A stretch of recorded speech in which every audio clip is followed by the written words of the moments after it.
Hi guys, कशा आहात? एकदम मस्त, खास, मजेत. कारण आपण हे नवीन जे चॅनल ओपन केलंय लर्न विथ वैशाली, त्याच्या व्हिडिओच्या पाठीमागचं जे पर्पज आहे किंवा हे जे पर्पज म्हणजे काय माहितीये, भले आपल्याला इंग्लिशमध्ये बोलायला येत नाहीये, पण आपण नक्कीच प्रयत्न करून इंग्लिशमध्ये बोलणार आहोत. तर हे रोज मी सिरियल वाईज थोडं थोडं जे आपण ट्रिक समजून घेण्यासाठी तयार करतोय ना स्वतःला, त्यानेच आपल्यातला कॉन्फिडन्स वाढणार आहे आणि आपण कन्सिस्टन्सी ठेवणार आहे. आपण रोज एक ट्रिक शिकणार आहे आणि त्याने काय होईल माहितीये का, मला तर खूप भारी वाटतंय, मी तर खूप हॅपी आहे. पण माझा तुम्ही सहज जरी व्हिडिओ पाहत राहताल ना, तरी सुद्धा तुम्हाला असं वाटेल की अरे यार, असा व्यक्ती पाहिजे होता की छोट्या छोट्या गोष्टींना पण त्यांनी समजून सांगायला पाहिजे होतं. ठीक आहे ना, आपला हा शिकण्यासाठीच जो क्लास आहे, त्याच्यात एकदमच स्टार्टिंगलाच इंग्लिश पासून सुरुवात मी तरी आत्ता नाही केली, पण पुढे पुढे करणार आहे. हा माझा कॉन्फिडन्स आहे, कारण मी स्वतःला बेस्ट मानतीये. कारण अरे माझ्यात तो कॉन्फिडन्स आहे की मी तुम्हाला मला जो एक्सपिरियन्स आला ते सांगण्यासाठी तयार आहे. चला तर आज आपण वेळ न घालवता जी गोष्ट आज शिकणार आहोत ती म्हणजे काय माहितीये, आपण कोणत्याही गोष्टीला कसं बोलतो, मी बिझी आहे किंवा तू बिझी आहे किंवा ते बिझी आहे. म्हणजे आहे, आहेस, आहेत, हे जे आहे, आहेस, आहेत, हा हा एक कुटुंब पॅटर्न समजू आपण. कुटुंब आहे, आहेस, आहेत. तर तर हे जे आहे ना कुटुंब, त्या कुटुंबासाठी हे कुटुंबासाठी एक शब्द वापरला जातो. म्हणजे कसं माहितीये, जसं की ॲम, नंतर आर आणि इज. हे जरी आहे, आहेस, आहेत असेल तर कर्त्यानुसार हे हेल्पला येतात ना, हेल्पिंग वर्ब म्हणजे जे हेल्पिंग वर्ब आहेत हे बदलतात. आणि हे बदलतात ती गोष्ट खूप त्रासदायक होती. कारण कधी कधी आपल्याला असं वाटतं की अरे यार, हे सारखंच का नाहीये. आय असेल तर त्याला म्हणजे आयसाठी आपण असं लक्षात ठेवू ट्रिक.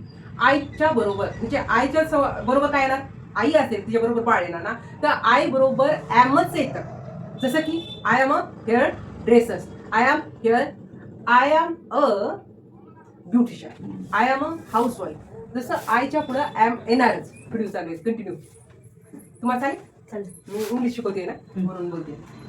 तर आपण आई म्हणतो, आईच्या बरोबर काय येणार, बाळ येणार, तर आय बरोबर ॲमच येणार. प्लीज एवढी गोष्ट फक्त एक ट्रिक लक्षात ठेवा. नंतर काय होतं, हे जे आहे ना, काय होतं, आपण यू म्हणतो, यू बरोबर ॲम येतच नाही आणि ई सुद्धा येणार नाही. यू म्हटल्याबरोबर, दे म्हटल्याबरोबर, वी म्हटल्याबरोबर आपल्याला एक गोष्ट लक्षात ठेवायची, ह्यांच्याला जो मदतीला येतो ना, जो वर्ब, तो असतो आर.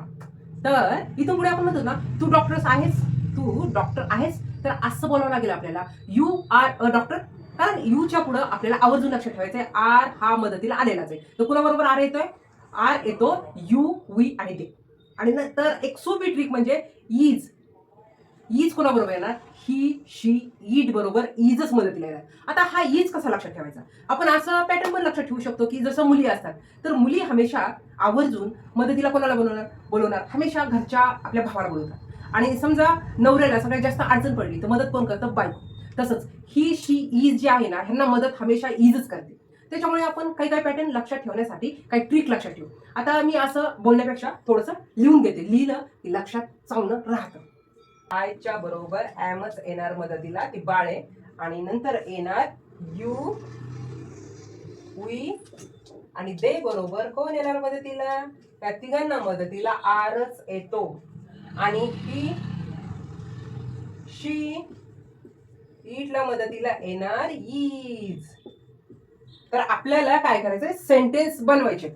आता मी काय करणार आहे, सेंटेन्स बनवण्यासाठी छोटीशी trick. I am a busy, you are busy, we are busy, they are busy. नंतर ही इज बिझी, तो बिझी आहे. शी इज बिझी, ती बिझी आहे. They, it is busy. It म्हणजे ते, ते बिझी आहे. दे म्हणजे ते, इट म्हणजे ते. नाही, इथे थोडंसं हे होतं, इट बरोबर, शी बरोबर, हे सिंगल आहेत. हे सिंगल एक वचनी येतात, त्यांच्याबरोबर इजच येणार. आणि यू, वी, दे जे आहे त्यांच्याबरोबर आर येणार.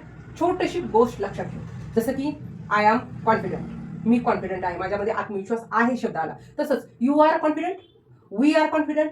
नंतर बोलता येईल, आपल्याला सांगता येईल की दे आर कॉन्फिडंट, त्यांच्यामध्ये कॉन्फिडंट आहे असं आपण म्हणू शकतो. नंतर असं बोलायचंय, तो कॉन्फिडंट आहे, त्याच्यामध्ये आत्मविश्वास आहे. He is confident, she is confident, it is confident. आता आपण जी म्हणजे एक गोष्ट आहे, जसं की बिझी टाकलं, कॉन्फिडंट टाकलं, तसं आपण एक एक शब्द बदलू शकतो आणि त्याच्यानंतर एक एक सेंटेन्स आपण ट्राय करू शकतो. आता नंतर सांगू शकतो, रेडी, तू तयार आहेस, तर मी तर तयार आहे, आय एम रेडी. तू तयार आहे, यू आर रेडी. नंतर सांगता येईल, दे आर रेडी, ते रेडी आहेत. नंतर आम्ही रेडी आहेत, आहोत, आम्ही रेडी आहोत, वी आर रेडी. आता ती रेडी आहे असं विचारायचं, शी इज रेडी, तो रेडी आहे. इज नाही, ही इज रेडी, नंतर ते रेडी आहेत, इट इज रेडी. तर मला असं वाटतं की जर ह्या जी हेल्पिंग वर्ब आपल्याला येतात तर कन्फ्यूज नाही होता आपण आईला म्हणजे आय असेल म्हणजे आईला मदत करतो मुलगा, तसं लक्षात ठेवू. इथं ॲमच येतं दरवेळेस. मी बिझी आहे, आय एम बिझी. मी कॉन्फिडेंट आहे, आय एम कॉन्फिडंट.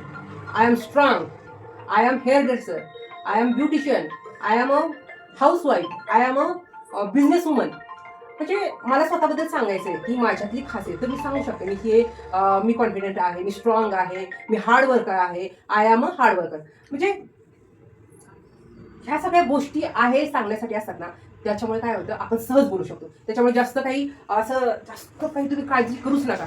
आपण जसं जसं हळूहळू स्टेप बाय पुढे जाऊ ना तसं नक्कीच तुम्हाला स्वतःबद्दल कॉन्फिडेंटली तुम्ही पाहू शकता.